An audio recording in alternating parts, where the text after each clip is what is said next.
हम सभी अपने पूर्वजों के बारे में जानते हैं। क्या आपको पता है कि आज से हजारों साल पहले हमारे पूर्वज कौन थे? उनका रहन सहन कैसा था? जिन्हें हम आदिमानव समझते हैं, वे कैसे खाते पीते थे, कहां रहते थे? इन सभी रहस्यों से पर्दा अब उठा है। एक साइंस पत्रिका में उनके बारे में चौंकाने वाले दावे किए गए हैं। कहा गया है कि निएंडरथल मानव बद्ध समूहों में आज के हाथियों से 3 गुना ज्यादा विशाल हाथियों का शिकार करते थे।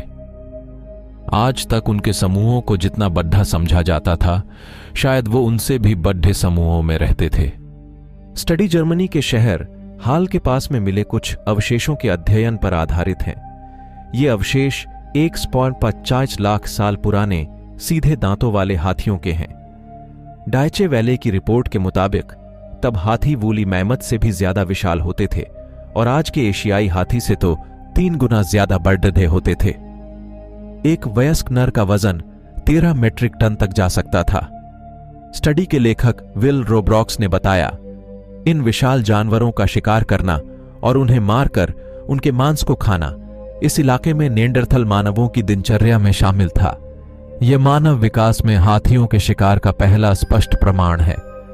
रोब्रॉक्स ने यह भी बताया कि सबसे बड़े शिकार का पीछा करने के लिए निएंडरथल मानव एक समूह के रूप में होते थे। रिसर्च में इस बात के सबूत मिले हैं। वयस्क नर हाथियों का शिकार करना ज्यादा आसान होता होगा, क्योंकि मादा अपने बच्चों की सुरक्षा के लिए झुंडों में चलती थीं। वयस्क नर अकेले रहते थे, इसलिए उनका शिकार आसान होता था। उन्हें आसानी से गड्ढों की तरफ दौड़ ढाकर उनमें गिराकर शिकार किया जा सकता है।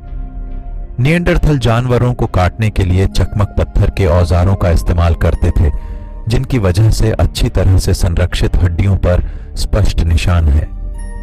लकद्ही के कोयले से लगाई गई आग के सबूत भी मिले हैं, जिनसे यह संकेत मिला था कि उन लोगों को मांस को आग के ऊपर लटकाकर उसे सुखाया भी होगा।